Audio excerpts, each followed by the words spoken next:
नाही, शासन सुस्त आणि मंत्री मस्त अशी अवस्था आता राज्याची झालेली आहे। मंत्री आपल्या तोऱ्यात राज्यभर आणि त्या खुर्चीचा मोह धरून मंत्र्यांचं लक्ष शेतकऱ्यांकडे अजिबात नाही।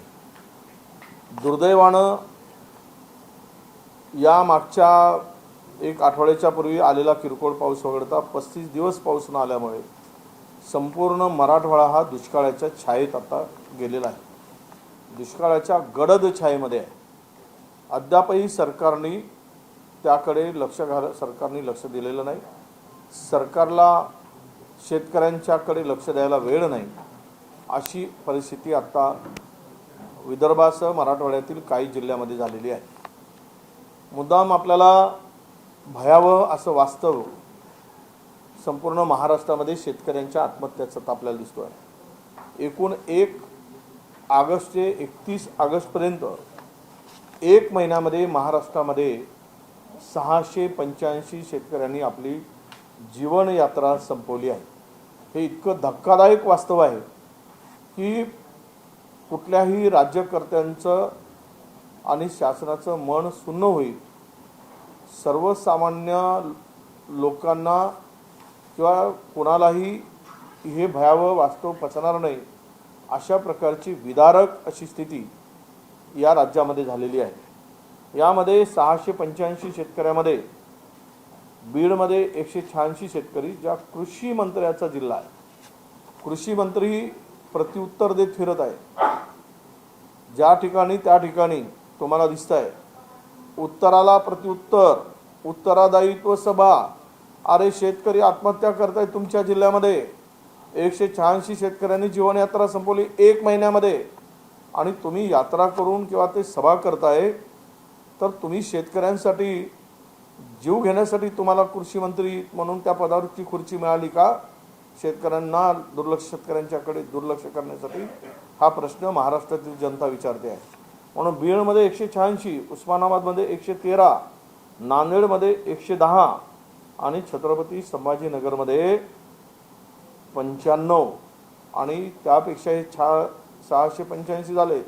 आणि विदर्भातील एकट्या यवतमाळ जिल्ह्यामध्ये 1 महिन्यामध्ये 111 शेतकऱ्यांची आत्महत्या झाली। ही जे संपूर्ण भयावह वास्तव आहे, या संदर्भात शासन कुठे आहे? शासन अस्तित्वात आहे का? शासनाचं शेतकऱ्याकडे लक्ष आहे का? हे सर्व पाहिल्यानंतर, हे सगळं बघितल्यानंतर महाराष्ट्र वाऱ्यावर सोडण्याचं काम आता या सरकारने केलेलं आहे। शेतकऱ्याला वाऱ्यावर सोडलं, महाराष्ट्राला वाऱ्यावर सोडलं आणि स्वतःच्या तिजोऱ्या भरण्याचं काम आणि सरकारची तिजोरी लुटण्याचं काम, एकमेव काम या सरकारकडे आता उरलेलं आहे। या पलीकडे दुसरं काम काही सरकारकडे नाही। हे भयावह वास्तव आता नजरेत आलेलं आहे। आणि म्हणून याबरोबरच खुद्द मुख्यमंत्र्यांच्या जिल्ह्यामध्ये आपल्याला माहीत आहे की 10 तारखेला 7 लोकांचा लिफ्ट कोसळून मृत्यू झाला। हा रुनवाल बिल्डर जो आहे तो रुनवाल आयरीन या बिल्डरच्या निर्माणाधीन बांधकामामध्ये हा प्रकार घडलेला आहे।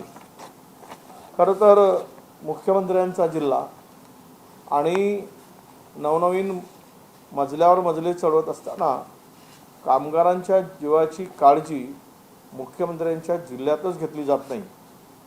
आणि एवढा मोठा बिल्डर की या बिल्डरच्या अनेक स्कीम मोठमोठ्या सुरू आहेत।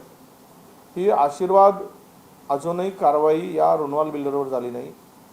सदोष मनुष्यवधाचा गुन्हा या बिल्डरवर आतापर्यंत दाखल व्हायला पाहिजे होता, कारण ही पूर्णतः निग्लिजन्सी आहे, दुर्लक्षितपणा आहे।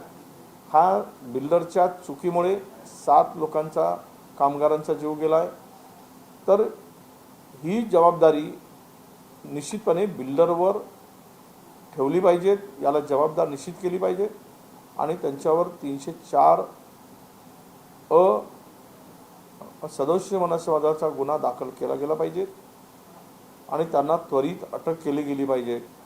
आणि या कामगारांना प्रत्येकी 10 लाख रुपये, गरीब कामगार आहेत बिचारे, काही राज्यातील आहेत, काही परराज्यातील आहेत, पण कामगार इथे सगळे मुंबईच्या उंच उंच बिल्डिंग उभं करायसाठी तो इकडे घाम गाळतो.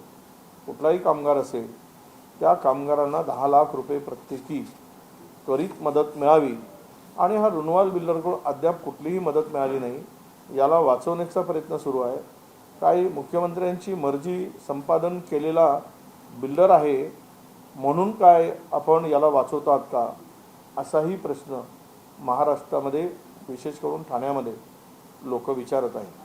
म्हणून त्वरित ही कारवाई व्हावी आणि त्यामध्ये निश्चितपणे त्या कामगारांना मदत व्हावी, हा एक विषय आपल्यापुढे या माध्यमातून समोर आलेला आहे.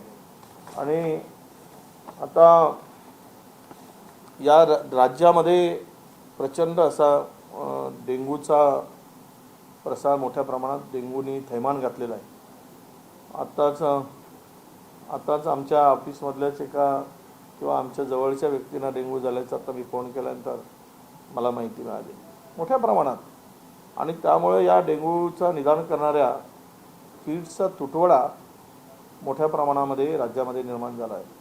म्हणजे आरोग्याकडे लक्ष नाही, शेतकऱ्याकडे लक्ष नाही, कामगार मरतात तिकडे लक्ष नाही आणि केवळ हे उत्तर प्रतिउत्तर हे सगळे जे काही चाललेलं आहे नौटंकी या राज्यामध्ये, ही केवळ सत्तालोलूपणा जो म्हणतो त्यामध्ये चाललेला आहे.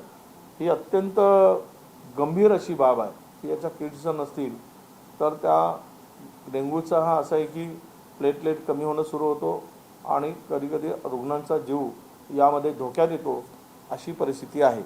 तर माझी सरकारकडे मागणी आहे की यामध्ये जास्तीत जास्त आत्ताचं लक्ष घालून नागपूर महापालिकेच्या प्रयोगशाळेत असतील किंवा मेयोच्या प्रयोगशाळेत नागपुरामध्ये या डेंग्यूच्या चाचण्या किट्स त्वरित उपलब्ध करून दिले पाहिजे.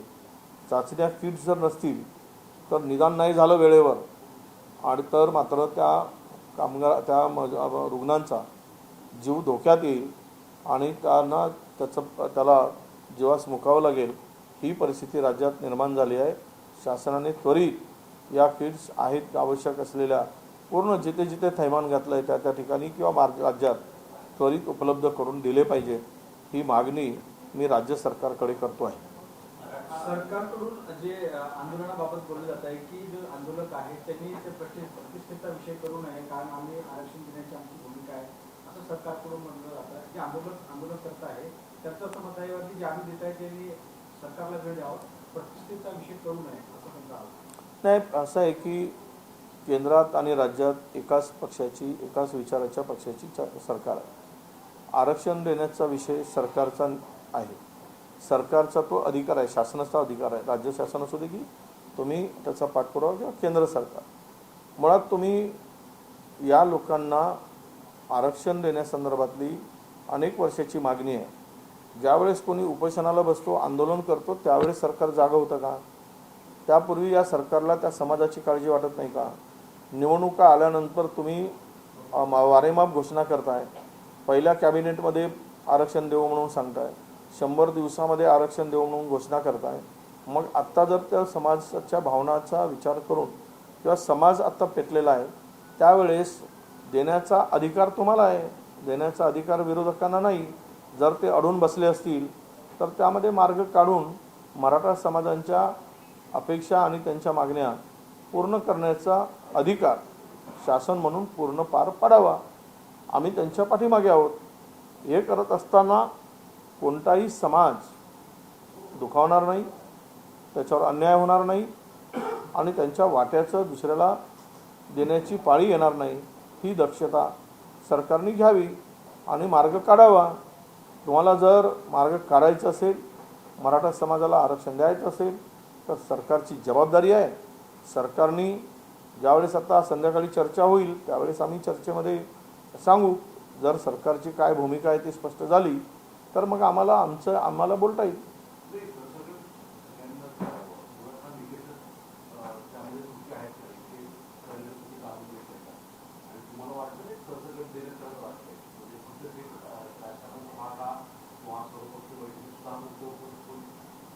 नाही, यापूर्वी आम्ही सांगितलं आहे की हे आरक्षण कोणी म्हटल्यामुळे दिलं जात नाही, कोणाच्या मागणीनुसार मिळत नाही. तर आरक्षण देण्यासाठी कुठल्याही कॅटेगरीमध्ये त्याला तो शैक्षणिक आर्थिक हे मागासलेपणा सिद्ध करावं लागतं. सिद्ध करायचं काम हे मागासवर्गीय आयोगाचं असतं आणि त्यामध्ये सरकारची भूमिका ही स्पष्ट असली पाहिजे. जे निकष आहेत, ज्या हे नियम आहेत, त्या चौकटीत बसून जर सरकार पुढे जात असेल तर त्याला निश्चितपणे प्रश्न सोपा होतो. पण यापूर्वी काय झालं, मागासवर्गीय आयोगांचा अहवाल मागितला 2018मध्ये. त्यामध्ये जे चुकीची पद्धत अवलंबली, ज्यांनी तो डेटा गोळा केला तो मुळातच खोटा म्हणजे चुकीचा डेटा केला आणि हायकोर्टातून आम्ही जिंकलो म्हणून आपली छाती बडवणाऱ्यांना आमचं सांगणं आहे की तुम्ही हायकोर्टात जर जिंकला असता तर मग सर्वोच्च न्यायालयात का जिंकला नाही. सर्वोच्च न्यायालयामध्ये कारण न्यायालयीन लढाई असते, ती काही सरकार म्हणून आपण वकील देण्याचं काम, लॉयर चांगले देण्याचं काम करतो, पण ते मेरिटवर टिकण्याचं काम त्याला जे आधार लागतं कागदपत्रांचा, त्याला आधार लागतं डेटाचा, त्याला आधार लागतं आपल्याकडे उपलब्ध माहितीचा, तो जर नसेल तर ते टिकणार नाही मेरिटवर.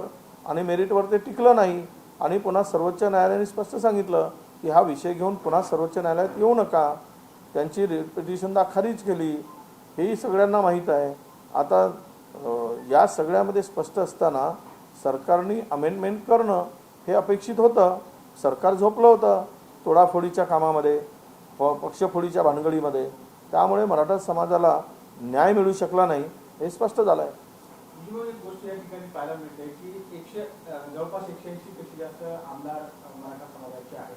त्यामुळे हे मागासलेपणा कसं सिद्ध होईल, कारण सगळ्यात जास्त आमदारांची संख्या जर सभागृहामध्ये असेल तर मग तुम्ही कोणत्या आधारानंतर ते मागासले होईल आणि त्यांना आरक्षण मिळेल? नाही, म्हणूनच म्हणतो आता ते म्हणतात मुख्यमंत्री मराठा आहे, उपमुख्यमंत्री मराठा आहे, मंत्रिमंडळावर प्राबल्य मराठ्यांचं आहे आणि हे सगळं असताना मागासलेपणा सिद्ध करण्याचा अधिकार हे त्यांचंच आहे, सरकारचंच आहे, मागासवर्गीय आयोगाचं आहे.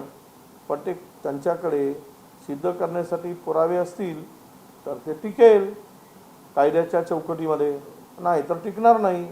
म्हणून माझी भूमिका आहे की आमच्या वाट्याचं न कमी करता काय देता येईल त्यांचं समाधान करायला, कुठलं जातीचं न दुखवता काम करता येईल तर करायला पाहिजे. तुम्ही देतो म्हणून कशाला सांगितलं.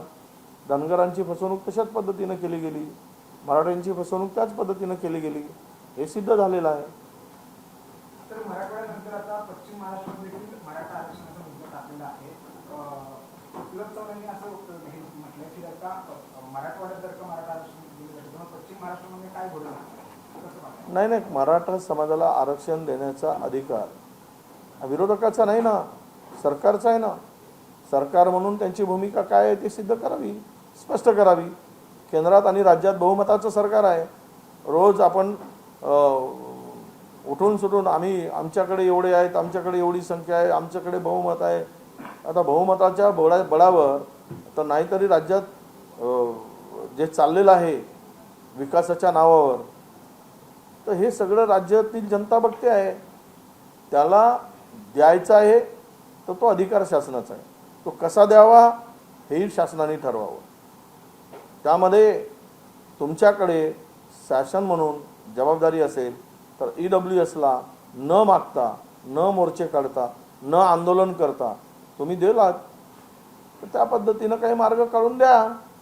ते करता आलं असतं कायद्याची. कारण न्यायालय कधी येतो की ज्या वेळेस न्यायालयात कोणी अपील करतं. अपील कोणी केली? मराठा समाजाच्या हायकोर्टाच्या निकालानंतर.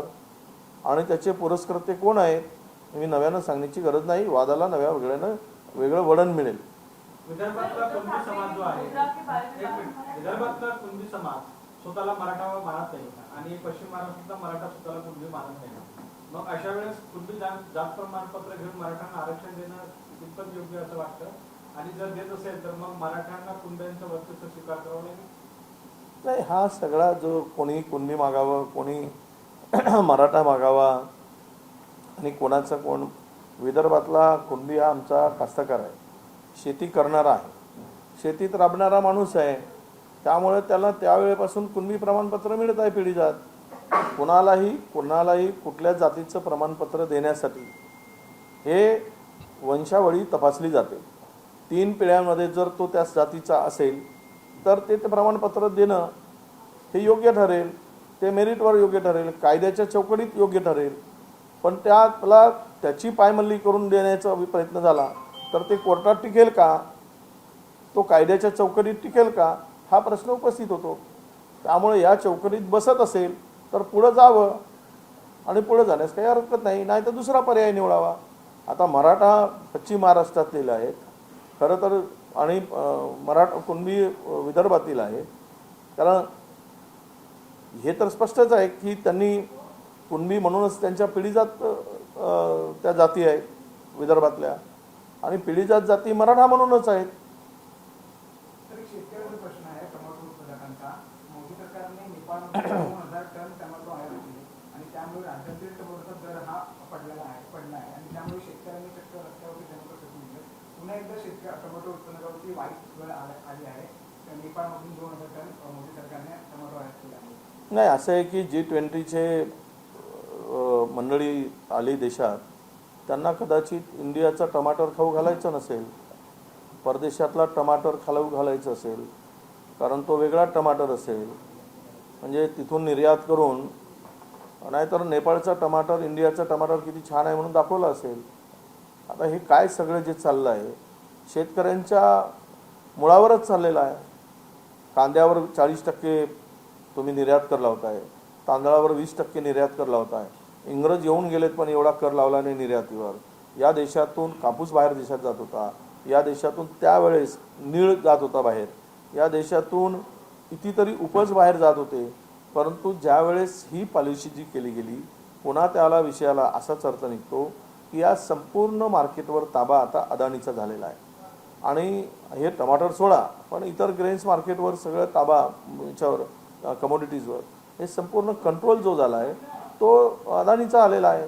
उत्पन्न निघतो त्यावेळेस दर पाडले जातात, पाडले जाऊन अदानीचे गोडाऊन भरले जातात, आणि ज्यावेळेस गोडाऊन भरले जातात त्यावेळेस त्यांचा फायदा करण्यासाठी दर वाढवले जातात, आणि ज्यावेळेस उत्पन्न निघतो दर पाडायसाठी बाहेर देशातून निर्यात केलं जातं. ही सगळी पद्धत जी चालली या सरकारने अदानीला पोचण्यासाठी केलेला हा फंडा आहे, हे आता स्पष्ट होत आहे. आता टमाटरच्या संदर्भात सुद्धा तोच विषय आहे. या देशात टमाटर असताना काय बाहेर देशातून टमाटर आणण्याची गरज काय? राहुल गांधी वारंवार दौऱ्यावर जातात, तिथे जाऊन काही भूमिका मांडत नाही. त्यांच्या दौऱ्याचा आता लेखाजोखा मागण्याचं काम भाजप सुरू केलं जात आहे. मागू द्या ना, त्यांना लेखाजोखाच मागायचा आहे. देशाचे पंतप्रधान अनेक वेळा परदेशात बाहेर गेलेत, ते काय लेखाजोखा काय त्यांचा आहे? तो विषय असा आहे की राहुल गांधींनी जर परदेशात भूमिका मांडली, पोटशी उठायचं कारण काय? तुमची भूमिका जर प्रामाणिक असेल तर त्यांच्या भूमिकेचं उत्तर द्या. तुम्ही त्यांनी मांडलेल्या प्रश्नाचं उत्तर द्या. उत्तर न देता त्याला फाटे फोडून तो विषय कुठेतरी राजकीय करणं आणि त्याच्यातून स्वतःची सुटका करून घेणं हा एकच पर्याय भाजपाशी दिसतो आहे. पण त्यांच्या प्रश्नाचं उत्तर राहुल गांधींच्या भाजपाशी नाही, हे स्पष्ट झालेलं आहे. उद्धव ठाकरे ने कहा है रोजगार जैसी स्थिति हो सकती है पूरे देश में जब राम मंदिर का उद्घाटन होगा तब। देखिए 9 साल में इस सरकार ने आम जनता के लिए कुछ नहीं किया. आम जनता के नसीब में महंगाई आई, बेरोजगारी आई, और जनता को परेशान, नौकरी के नाम पर जनता को, युवाओं को बर्बाद करने का काम किया.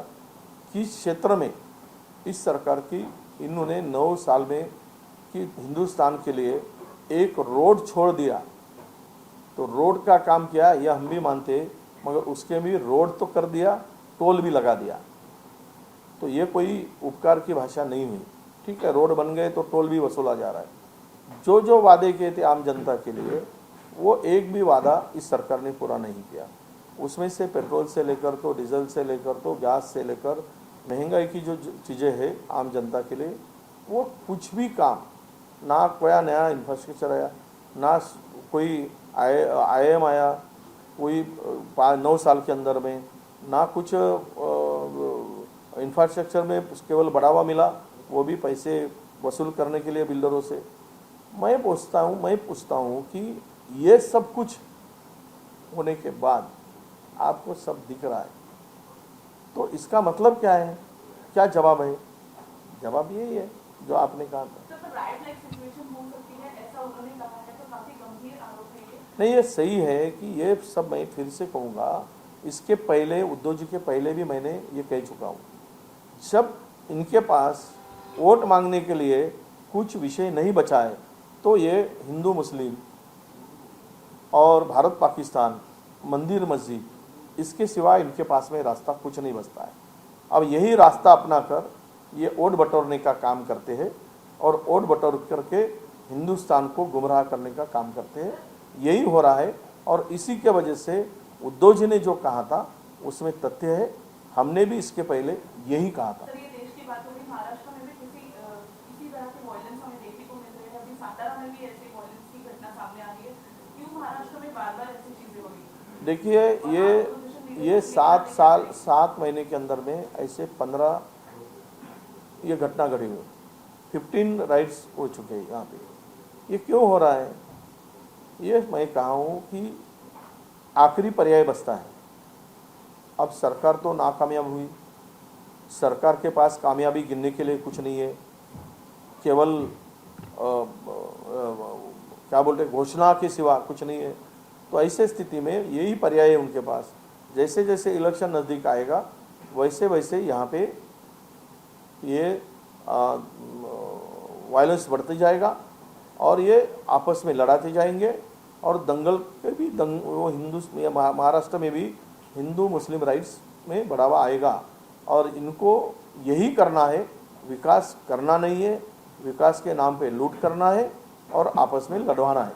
तो बीजेपी जिस तरह का हिंदू नेशनलिज्म की बात करती है, एक सवाल ये कि आज जो सर्वपक्षीय बैठक है, आपको लगता है कि इसमें कोई मार्ग निकल सकता है या प्रधानमंत्री के लेवल की बैठकों की सभी कोई रास्ता निकलेगा? नहीं, ऐसा है कि मैं अभी इस नतीजे पर नहीं पहुंचूंगा कि इसमें कुछ रास्ता नहीं निकले। अगर इनकी इच्छा है तो रास्ता निकाले। ये सरकार के बस में बात में कितना है ये हम लोग वहाँ पे पूछेंगे। कानूनन तौर पर कितना इसको मजबूती मिलती है या कानूनी तौर पर कितना टिक पाएंगे, ये सब बातें होने के बाद ही इसके निष्कर्ष पे जाना पड़ेगा। अभी के अभी हम लोग राज्य सरकार के बारे में ये निष्कर्ष निकालेंगे ना या इसके ऊपर कुछ रास्ता निकलेगा, अभी नहीं कह सकते। और रहा सवाल जो आंदोलन या उपोषण चल रहा है, तो उनकी जो मांग है वो मांग कानून के दायरे में बैठती क्या, सवाल यहाँ से शुरू होता है।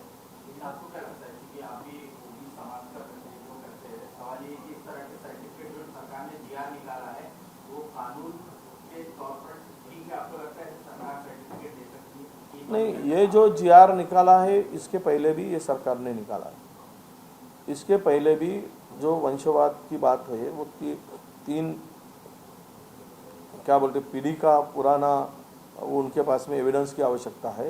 वो का वैलिड कास्ट सर्टिफिकेट से ले तो स्कूल के दाखिले तक, अगर कोई कास्ट उनके 3 पीढ़ी के एविडेंस देती है तो उसको देने में कोई एतराज़ नहीं है।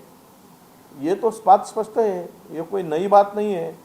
पुराने बॉटल को नया लेबल लगाना, यही वो जीआर का अर्थ निकलता है, इससे ज़्यादा निकलता नहीं। सर, राहुल गांधी जो है उन्होंने कहा है कि जिस तरह का हिंदू वर्ड और हिंदू नेशनलिज्म को बीजेपी यूज करती है, वैसा हिंदुइज्म हमारा है नहीं। हमारे पुराणों में वैसे हिंदुइज्म की बात की गई है। कैसे देखते हैं इस चीज़ को? बीजेपी हमेशा इसको यूज कर रही है एक माइनॉरिटी को डोमिनेट करने। नहीं, देखिए, 2 बातों पे ध्यान देना पड़ेगा। एक बात तो स्पष्ट है कि पुरानी कांग्रेस में कांग्रेस की सरकार थी तो इस्लाम खतरे में ही करके चला। अब हिंदुत्ववादी खुद को कहने वालों की सरकार है तो अब हिंदू खतरे की बात करते हैं। मुझे इस बातों पे ये है कि जहाँ पे ऊपर से नीचे तक सब कुछ पदों पर हिंदू है तो हिंदू खतरों में कैसा है? तो इनको उचकाने का काम, इनको लड़ाने का काम ही है। एक दूसरा है कि राहुल जी ने स्पष्ट रूप से कहा है कि यह हमारा धर्म सहिष्णुता का धर्म है। यह धर्म किसी धर्म के खिलाफ काम करने के लिए या किसी धर्म के बुरिया कहने के लिए इजाज़त नहीं देता है। ये स्पष्ट रूप से, चाहे आप रामायण पढ़ो या महाभारत पढ़ो, दोनों पे भी अपने वेद पुराण पढ़ो, हमारा धर्म दूसरे की दूसरे धर्म के खिलाफ में नहीं है। हमारा धर्म अपने धर्म की अच्छाई बताने के लिए है, पर आज दूसरे के धर्म की बुराई बताकर अब ये जो युवाओं में या आपस में लड़ाने का काम जो चलता है, तो राहुल जी की बात एकदम स्पष्ट है कि ये धर्म का इस्तेमाल करते हैं और धर्म का इस्तेमाल करके खुद की रोटियां सेकते हैं। इसके ज़्यादा इनके पास में कुछ नहीं है। भाजपच्या आता 40% आलेले आहेत. त्यांचा अंतर्गत सर्वे आहे की विधानसभा आणि लोकसभेच्या एकूण 40% जागा भाजपच्या धोक्यात आलेल्या आहेत आणि एका ठिकाणी इंडिया आघाडी मजबूत होते. कसं बघा या गोष्टीकडे 40% जागा धोक्यामध्ये येत आहेत आणि त्याचमुळे भाजप आता मुंबईत उमेदवार बदलणार आहे अशी एक चर्चा आहे. हे बघा, ज्यावेळेस सरकार बदलण्याची वेळ येते, ज्यावेळेस सरकार बदलण्यासाठी जनता तयार असते, त्यावेळेस उमेदवार बदलून फार काही उपयोग होत नाही. कारण तुम्ही असं आहे की म्हणजे पीक बदलायला पाहिजे तर तुम्ही शेतीच बदलायला निघालात तर त्यामध्ये काय फायदा होणार आहे. तर ते असंच आहे. सरकारच्या संदर्भातली केंद्र सरकार असू दे की राज्य सरकार असू दे, जनतेने ठरवलं आहे, निश्चय केला आहे आणि तो निश्चयामुळेच हे कुठलाही नाव देशाचं नाव बदलू देत की उमेदवार बदलू देत की स्वतःचंही नाव बदलू देत, त्यांनी कुठलाही फरक पडणार नाही. मुंबई काँग्रेसचे महासचिव हिरा देवासी यांनी काल राजीनामा दिलेला आहे.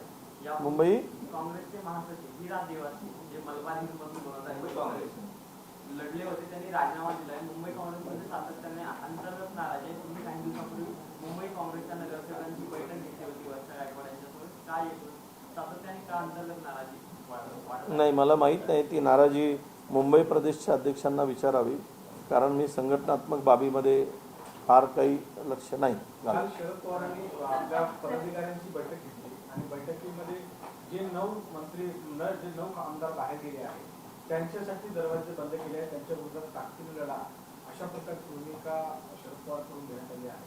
तुम्ही त्या भूमिकेत समर्थन? त्याला दोन प्रश्न की जे आता आमदार आपल्याकडे ठरणार आहेत राष्ट्रवादीमध्ये किंवा ज्या नोटिसा गेल्या ते आमदार आता पुन्हा शरद पवारांच्या संपर्कात आमदारकी वाटण्यासाठी तो त्या पक्षांतर्गत बाब आहे.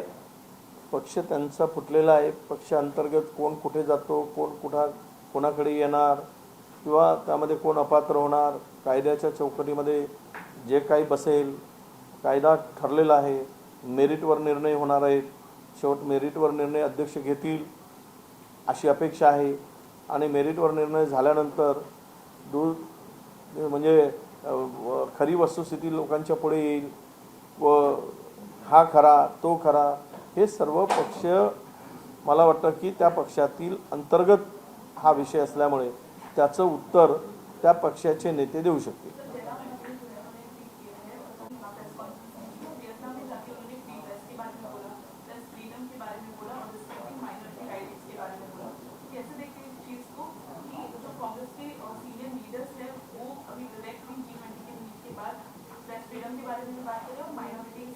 क्या आपको लगता है प्रेस फ्रीडम है हिंदुस्तान में?